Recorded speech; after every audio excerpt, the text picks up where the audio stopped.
Okay, today we're going to look at the Revolution and War in England. So in the 17th century, conflict arose over what role the king and parliament is like our Congress over in England, should play in governing England. The Stuart line of rulers believed in the divine right of kings, meaning that the king received the message from God saying that he should be the ruler of all of England, and it alienated the Puritan population of England, which led to war. The Bill of Rights was an important step in creating a limited monarchy and giving new power to Parliament. Remember, we're talking about the Bill of Rights in England. And so what those rights were. So here we have the Petition of Rights, which was written in 1628 by Parliament, and it was signed by King Charles I, who was king at the time. And the purpose was to make demands of King Charles I. Those demands included no taxation without the consent of Parliament, so you couldn't just decide to tax people again. No imprisonment without cause. You can't just throw people in jail because you feel like it.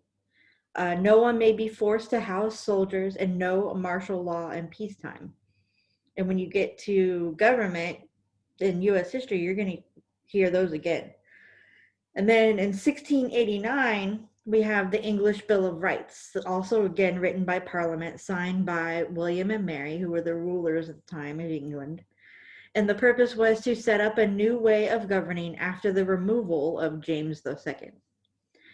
So the points included: Parliament has supreme authority, which means that the king must obey the laws and decisions of Parliament.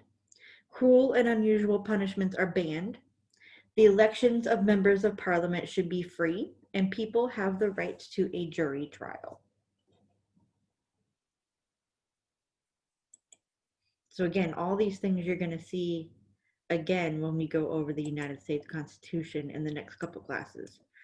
So legal and political thought: William Blackstone, Thomas Hobbes, and John Locke contributed important ideas about politics that had a lasting impact on governments. These philosophers considered the purpose and responsibility of government and the natural rights of humans. These important considerations can be found in the American Declaration of Independence and also the United States Constitution. Now I'm going to show you a video of John Locke, who we kind of consider the philosophical founder of the United States. If Newton changed the way we look at the universe, it was another of his friends, John Locke, who would change the way we look at ourselves. Locke came from a Somersetshire family and was educated here at Westminster School in London. It was a conservative institution and he hated it. Pupils were regularly beaten by the sadistic headmaster, Dr. Busby.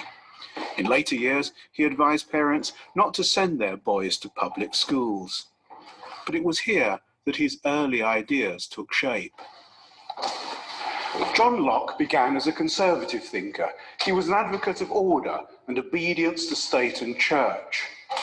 Religious uniformity, he argued, ought to be enforced by law. And he had solid establishment credentials. He was a fellow of an Oxford college. But events and his own insights took him in a much more radical direction.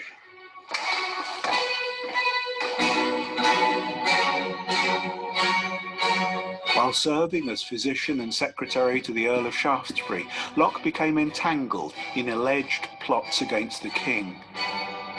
He was forced to flee to Holland, that haven for dissidents, and there he penned a series of groundbreaking works. He published these when the liberal aftermath of the Glorious Revolution allowed him to return to London.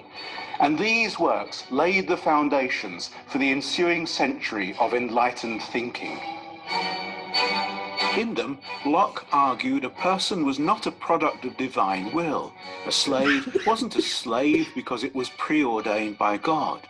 No, individuals were made up of their own experiences, and they could shape their destiny through their life choices. Anything was possible. The mind of a newborn infant was a tabula rasa, a blank canvas, an empty cabinet which only experience could fill. Locke's model of the human mind maturing through experience from ignorance to knowledge was a guiding principle of the British Enlightenment, and it became a paradigm for the progress of society and mankind at large. This threw down a radical challenge to the established order. If individuals could be improved, it was up to good government to sustain a society in which the energetic could flourish. Government would have to be the servant of the people, and people should be rational and advanced themselves.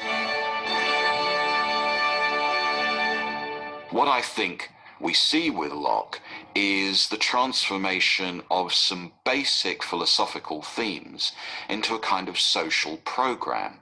Locke's major impact in the English Enlightenment is through his work on education and his recommendation that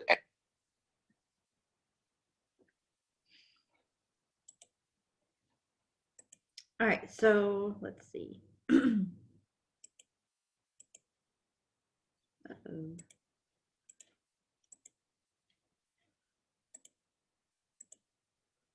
So the English Commonwealth. Charles I was defeated in the English Civil War, and then he was executed. So the monarchy and the House of Lords were abolished by the Rump Parliament. At the request of Oliver Cromwell, England was declared a Commonwealth. So monarchy was then reestablished in England, and the Stuart line was restored with Charles II, the son of Charles I, becoming king. However, Parliament retained much of its power. Parliament and the king had disagreements involving Catholicism. Charles II tried to suspend some of Parliament's laws involving religion, but was forced by Parliament to back down. And then Parliament passed a law that allowed only Church of England members to hold government and military office. And Church of England is the Protestant church over there. So we know it as Anglican, the Anglican Church, or Episcopalian. All right, so what you're going to do now is go into your Canvas course, and you're going to complete the reading essentials, the discussion question, the quiz for this week, and also the module on Edgenuity that's assigned for this week.